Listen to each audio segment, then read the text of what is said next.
असदुद्दीन ओवैसी ने हाल ही में जो बयान दिया था, एक तरीके से भारतीय जनता पार्टी के कार्यकर्ताओं को धमकाने वाला बयान था कि योगी तो मठ चला जाएगा और मोदी हिमालय चला जाएगा, तब तुम्हारा क्या होगा। तो इस मुद्दे पे आज हम बात करेंगे अभिषेक पांडे से। अभी विपक्षी दलों के द्वारा ये बताया जा रहा है, ये इस तरीके के दावे किए जा रहे हैं कि असदुद्दीन ओवैसी तो भाजपा का ही आदमी है और जब चुनाव आते हैं तो उसको ये सब करने की छूट दी जाती ताकि वोटों का ध्रुवीकरण हो सके। अरे भाई साहब, दुनिया जान चुकी है असदुद्दीन ओवैसी किसका आदमी है। जब किसी राज्य में चुनाव आता है तो असदुद्दीन ओवैसी के बयानों से वहाँ पे सियासी गर्मी बढ़ जाती है। ऐसे जब यूपी में चुनाव आया है तो असदुद्दीन ओवैसी के कई बार बयान आ चुके हैं जिससे यहाँ की सियासत में भूचाल आया हुआ है। तो असदुद्दीन ओवैसी ने हाल ही में जो बयान दिया था, एक तरीके से भारतीय जनता पार्टी के कार्यकर्ताओं को धमकाने वाला बयान था कि योगी तो मठ चला जाएगा और मोदी हिमालय चला जाएगा, तब तुम्हारा क्या होगा। इस मुद्दे पे आज हम बात करेंगे अभिषेक पांडे से, जो भारतीय जनता पार्टी के IT सेल के जिला संयोजक हैं।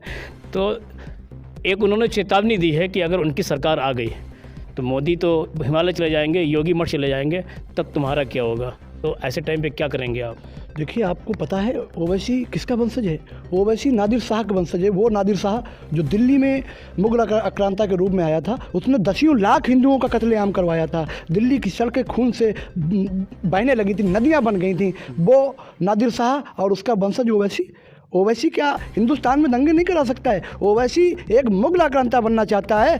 वो मुगल आक्रांता जो हिंदुस्तान में दंगे कराने की कोशिश करता है। उसके भाई ने कहा था कि 5-15 मिनट के लिए हिंदुस्तान से सेना को हटा दीजिए, मैं दिखा दूंगा 20 करोड़ भारी हैं कि 100 करोड़ भारी हैं। ऐसे गद्दारों को जनता चुनेगी क्यों।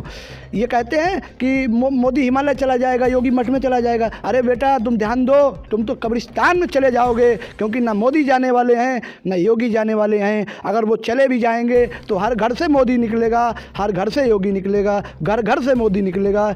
इसी के साथ मैं एक चीज़ और कहना चाहता हूँ। ये अपने आप को देशभक्त बताता है, राष्ट्रवादी विचारधारा का से ओतप्रोत बताता है। इसके परदादा ने अपनी हैदराबाद रियासत को हिंदुस्तान में विलय नहीं होने दिया था, लेकिन सरदार पटेल ने अपने जूते की नोक पर इसके दादा को घुटनों पर लाके खड़ा कर दिया और उस हैदराबाद रियासत को हिंदुस्तान का अभिन्न अंग घोषित कर दिया।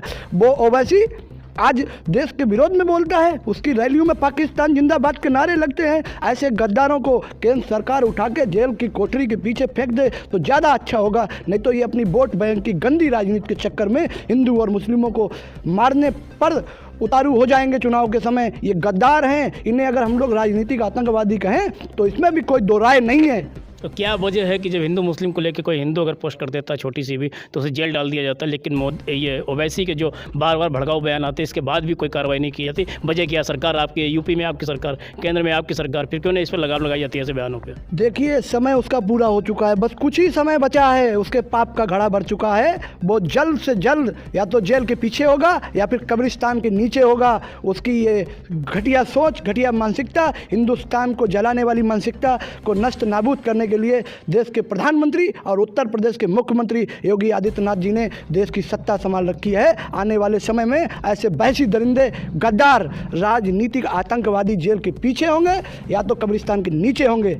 हर चुनाव के बाद यही बात आती है, चुनाव हार और जीत का फैसला होने के बाद फिर ये मामले शांत हो जाते हैं। क्या इस बार भी यूपी के चुनाव के बाद ये मामला शांत कर दिया जाएगा। नहीं, ऐसा कुछ नहीं होगा। देखिए, आपने देखा होगा जम्मू कश्मीर में लोग कहते थे मोदी प्रधानमंत्री बन जाएंगे, उसके बाद भी अलगाववादी चलते रहेंगे। आज देखिए, जम्मू कश्मीर एक भारत का अभिन्न अंग है।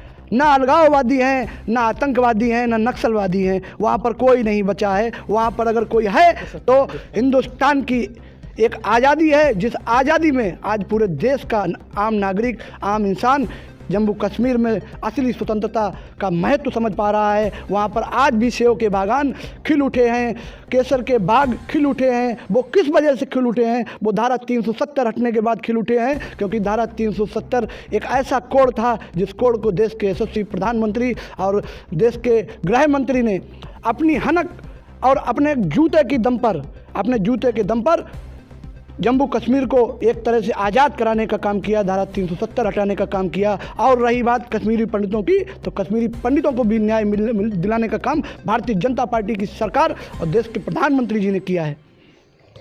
अभी विपक्षी दलों के द्वारा ये बताया जा रहा है, ये इस तरीके के दावे किए जा रहे हैं कि असदुद्दीन ओवैसी तो भाजपा का ही आदमी है और जब चुनाव आते हैं तो उसको ये सब करने की छूट दी जाती है ताकि वोटों का ध्रुवीकरण हो सके। अरे भाई साहब, दुनिया जान चुकी है असदुद्दीन ओवैसी किसका आदमी है। असदुद्दीन ओवैसी पूर्व मुख्यमंत्री अखिलेश यादव का पेट भरकर है। आप देखिए, एक वीडियो उस दिन वायरल हो रहा था, उस वीडियो में वो चंद्रशेखर रावण जो देश के विरोध में बड़ी बड़ी बातें छौंकता है, उसके बाद में वो पागल ओम प्रकाश राजभर अपने आप को राजभर समूह समाज का नेता बताता है। और रही बात वो ओवैसी, वो तीनों एक ही खाट पर बैठकर चाय पी रहे थे। वो चंद्रशेखर रावण कह रहा था आपने मुझे बहुत गालियां दिलवाई, वो ओम प्रकाश राजभर कह रहा था मुझे तो गालियां मेरी कुंडली में मिली हैं, ओवैसी कह रहा था कुछ नहीं, ये राजनीति है, सब चलने दो, चाय के साथ भूल जाओ।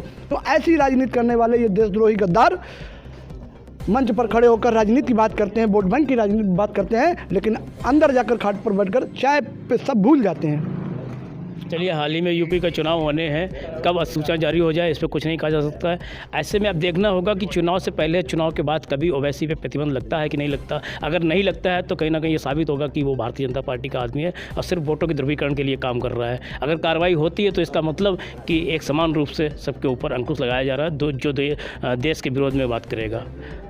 फिर इन्हीं मुद्दों पे हम बात करेंगे और भी लोगों से। तब तक आप देखते रहिए कन्नड़ टाइम्स मीडिया और चैनल को लाइक, सब्सक्राइब और कमेंट करना ना भूलें।